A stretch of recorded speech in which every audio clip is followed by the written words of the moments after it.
Hello. Hello. Hello. I'm Shelby. I'm Miles. Miles. Miles? Who the heck are you? I'm Miles M. Davis, and I'm running for mayor. Running for mayor. How did you go about running for mayor? Well, started a while ago. I've always been interested in politics. Okay. Grown up with politics in my life, and and I've always kind of been waiting for the moment for me to jump into politics and go by my way. And this year, I've come to the conclusion that this is the time for me. When you say interested in politics, does this mean that you have any political background? Yeah. So throughout my life, my early adulthood to now, I've been president of multiple clubs. I've been involved with, like on Plattsburgh State Campus, I've been involved with the Student Assembly. And I've always just kind of taken a leadership role when it comes to the clubs and organizations I've been a part of. So, as a leader, you've had to work with teams. Yes, very much so. Why don't you tell me a little bit about your time working with Teams. a group of people? So probably the start of it was I was in a program called Upper Bound.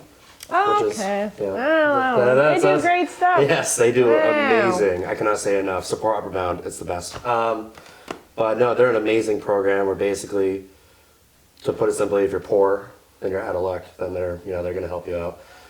It's for kids whose parents are either have a 2-year degree associates or below.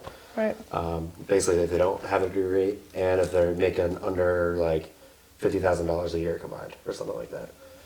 And they basically help these kids apply to colleges, get up and running and say, you know what, despite what they say about you and people like you, you can indeed live your life how you want to. So you said you worked for Upward Bound? I was a student for Upward Bound, and I was elected president of our local Upward Bound twice. What does the president do in the Upward Bound? So basically, the main goal of the president Upward Bound was to fundraise money to help the kids, put it into basically however money that you use or you raised up would be used the next year for the next year of kids. Okay. So that would help them go on like a trip, for example. Like my first year, we went to Boston. Yeah. And the money from last year, the president that they raised went to that trip. Yeah. So they were able to fund an extra day, or able to fund, a bit of this and that. So, and it's kind of a builds, you kind of building up the future. Is pretty much as the president. Yeah. And it's not just that too. I would also, not in terms of money making, but you would organize events and like volleyball or like races or water balloon fighting and stuff like that. So just like little easy events, but also serious, like you want to help the future and make money for the next round of kids. Right. Have you ever, as a leader, worked with adults? Yes. Like you've managed adults. Yes. So when I was in college for SUNY Plattsburgh, I was a Supreme Court justice as well. And basically we were deciding factors. For example, one of our presidents was going to had an impeachment trial. And we had to look at the evidence and go with that. And had to sit in a room with like hundreds of people and explain to them why we voted or why we chose to do what we did. So you were there during the uprising that recently occurred at SUNY Plattsburgh? In 2016, 17? Right. 16, yes. Yep, I was there. I was the Supreme Court justice that actually resigned. Really? Yeah. What happened was, so in SUNY You want to get into this? Yes, I would love to. What happened was basically, a president is elected, and then they kind of choose their staff for the next year. One of their staff is the head of the Supreme Court justice, and then they nominate 6 people.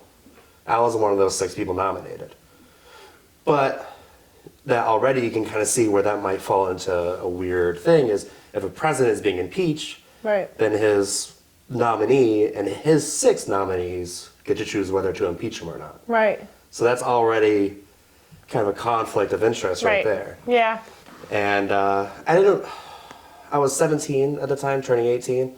and I was a bit naive about it. I wasn't really sure about, about everything going on, but it was a real wake-up call. We're watching through all the evidence. We're going through this and that, and he locked someone in a room and yelled at her and threatened her and did all this other horrible stuff.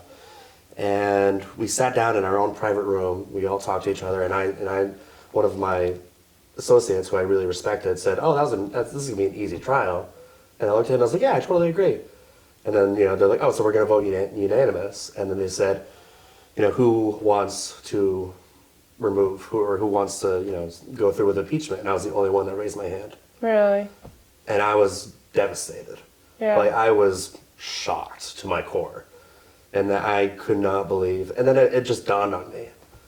Like, oh, the president nominated his best friend. And then he nominated his best friends. I was nominated because I was kind of a young, new guy. Right. And so I was kind of fooled that, that was going to be a fair process. So you woke up to up. how politics can be.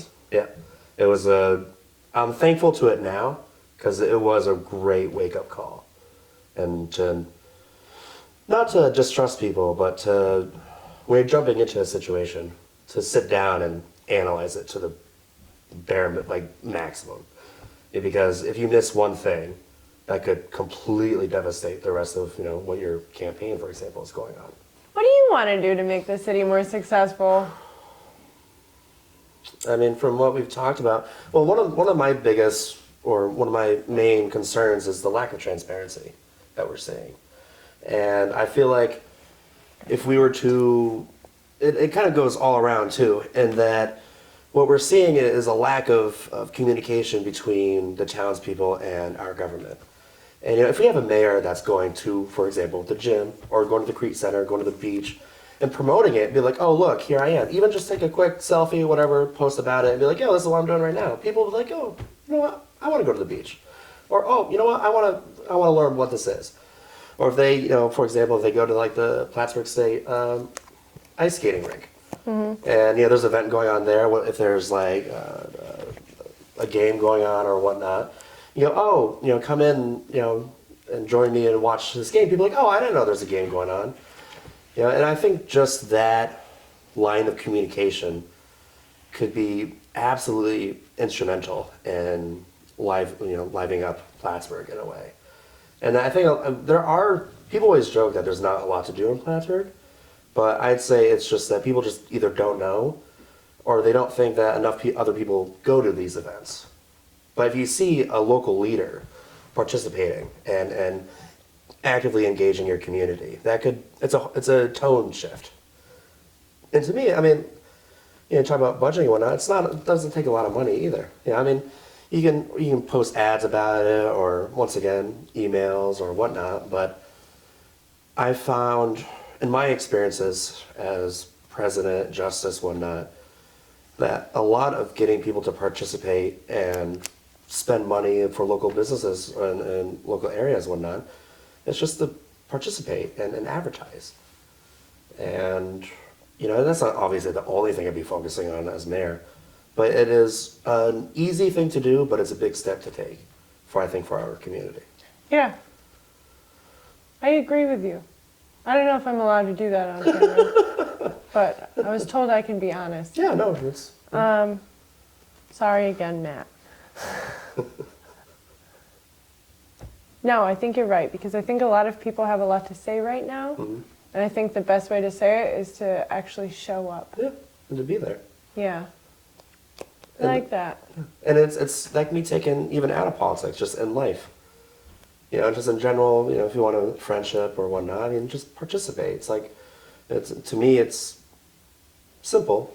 And it takes up time though, but right. You just got to do it.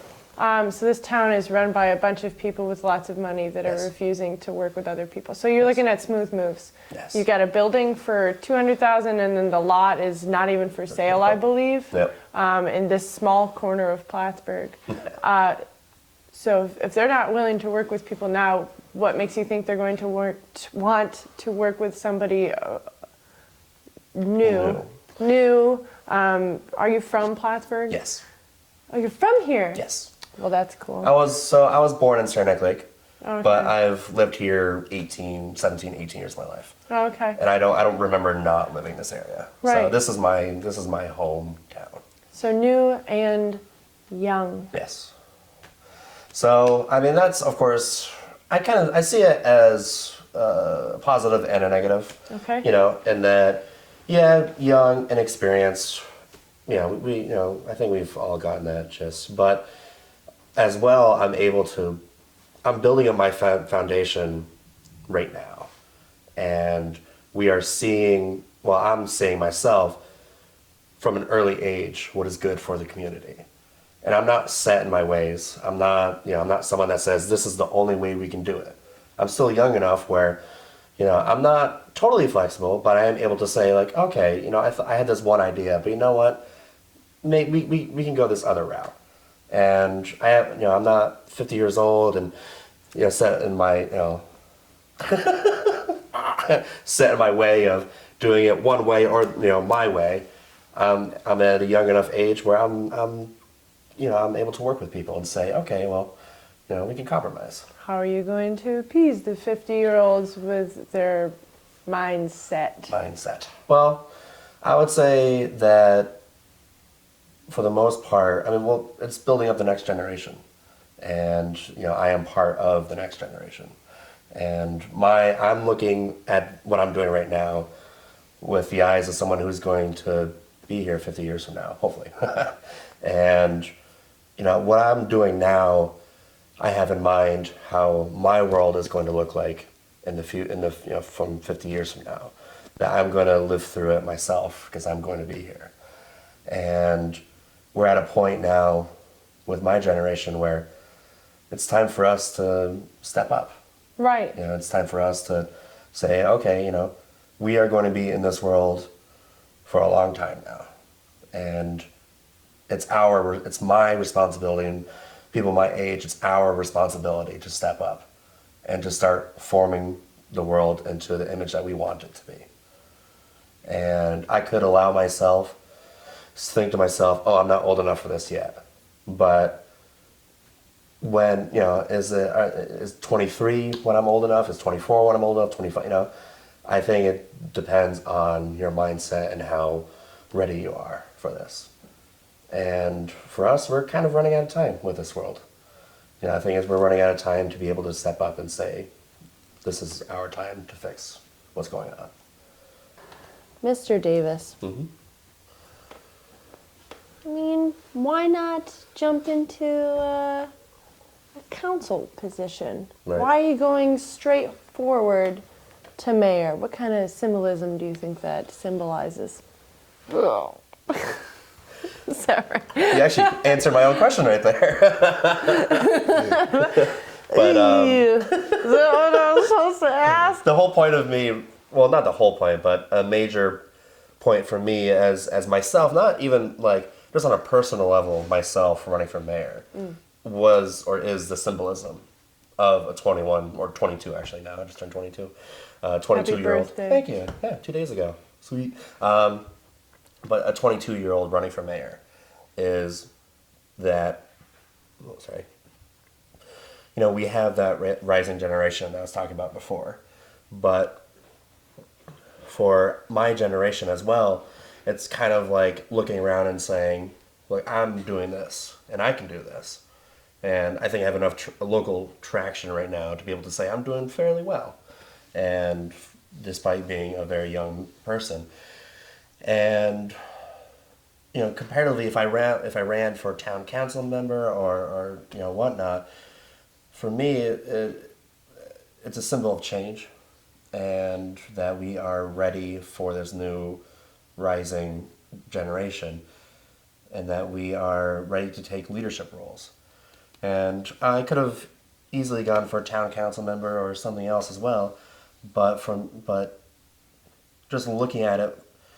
When I was looking at it, and I asked my family members as well, they always told me, like, Miles, you've always been more on the ambitious side when it comes to projects like this. Yeah. And to be honest, it just didn't feel right.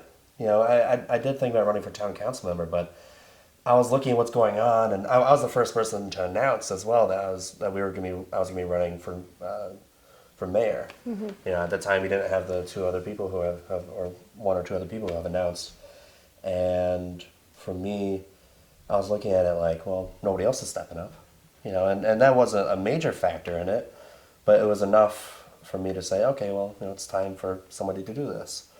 And even now that other people have announced that they're running, it hasn't changed much for me at all. But if anything, it's helped me realize like, oh, I'm not doing this just because it's accessible time or that's an easy time. I'm running for mayor now because it is the right thing to do. So I could have run for town council member, but it just didn't feel right. I didn't feel like I would be able to do enough with it Right. comparatively. So you've said that one of the main issues that you find with our current mayor is his lack of accessibility. Yes. If you were mayor right now in the current time of Plattsburgh, Yeah. what would you be doing differently besides selling the parking lot for $1? That would be, you know, a major, you know. But no, let's say I had a lapse in judgment and I did decide to sell, you know, the parking lot for $1 and I did all this and that. If I were to jump in right now to the situation, let's say our souls switched or whatever. Freaky Friday. Freaky Friday, yeah. I mean, I would probably do what I've been talking about though as well. It's just, I mean, other than like profusely apologizing, but I would also sit down with other people and say, okay, like we have a situation that needs to be changed, and I don't have the full capacity myself to take all this change and work with it.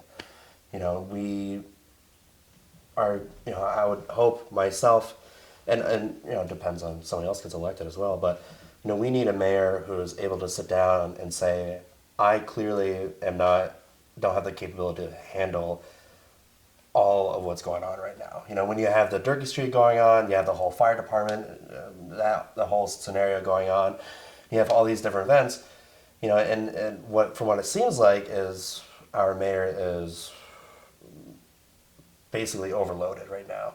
And he has just so many things going on, and he has this idea that they themselves can handle all of it when clearly they cannot. So you're saying what you would do differently is that you would ask for help. In essence, yeah. You know, if I ran into a situation where I realized, like, just because I am a mayor doesn't mean I can do everything myself. Just because you've been elected as a mayor doesn't mean that you're going to find the capability and power to change everything the way that it should. I mean, he's not. Never mind. All right. No, it's easy to get lost into it. No, absolutely. And it's being, you know, I mean, they call it being a public servant for a reason. You know, you're not, you're not one man team, you know, big honcho over there. You are somebody who, you are part of a team. And you know, even leaders, and I mean, even, you know, President of the United States can't do everything by themselves. Right, he's got a team. He's got a team who agrees with him. Yeah, and he has people who he can trust that can say, okay, I can't be there for this event, but can you please go for me? Right. Or I need this document worked out. Can you do this? And right. They're able to. He's got that team. Yeah. Ideally, they have the team that they can trust and work with. Right. You know, and when you don't, that's when we see things starting to fall apart, locally, nationally, you name it. I mean, I think Colin's team is he's got a team. Yeah. I think it's just the contradiction between the team and the community. And that's when it comes on the mayor's responsibility as a mayor, is you have to work with your team and say, okay, you know, this is what we want to do. What does the public want? But when you think you know what's best for a community. Well, there's a line for me looking at it between what you think is right for a community and when you think you know everything that's right for a community. Well, watch us. Eggshells here. So then, you said you're flexible. Mm-hmm. So then if you were mayor Yes. and you were certain that this thing that you'd be doing would be a great step in developing our community and bringing in more economy, like a better economy, and people were telling you no. Yeah. Would I Would proceed? you- right. Well, it would be situational, but most likely I would not proceed, no. Okay. You know, if I walked out and there was like 10 people with posters and online there wasn't really much, you know, stuff going on, I'd be like, okay. But, you know, if I heard that there was a meeting of like-minded individuals that range in 70 or 80 people at, let's say, like a local pizza place, then I would think to myself, man, that's weird. And they had, you know, a large amount of donations made to them. And then you go outside and you see a rally of like 100 people with signs or whatnot, you know, going against this idea, and you start thinking to yourself, there's got to be a reason. You know, I mean, maybe I'm not saying the whole plan is wrong, you know, but when you have that many individuals participating in this, there's something wrong going on that maybe you can't see, but they can clearly see. Right. And, you know, it's one thing to have a couple people upset, because no matter when you're in a leadership role, there's not going to be, I mean, rarely, if ever, do you find a decision that's universally loved. Right. But when you have a third or even half of your local population rising up and saying this is wrong, you need to sit down and Right. rethink what you're doing. Okay. That's good. I like that. Thanks. Okay, I do have one last question for you. Go for it. Miles Davis. Yes. You like jazz? I sure do, yeah. You get it? Yeah. This is a jazz player? I was named after Miles Davis. Were you really? Yes, I was. My mom is a massive fan. Great. So, yeah, no, and I play the trombone of the euphonium. Yeah. He played, obviously, it was a trumpet, but I have participated in jazz before and played with jazz before. But mostly, nothing can compare. I mean, I sit down, I listen to it. I mean, and I just get lost. You know, and So- there's like on YouTube, there's like 10-hour playlists, and throughout my day, I'll be walking around town, or when I'll go shopping, and I'll have like one earbud in, and I'll just listen to it the whole day. I love Miles Davis. It's great. So, Miles Davis, not the jazz musician, possible new mayor of Plattsburgh 2020? Yep, 2020. 2020. Shelby. Miles. Trashburg.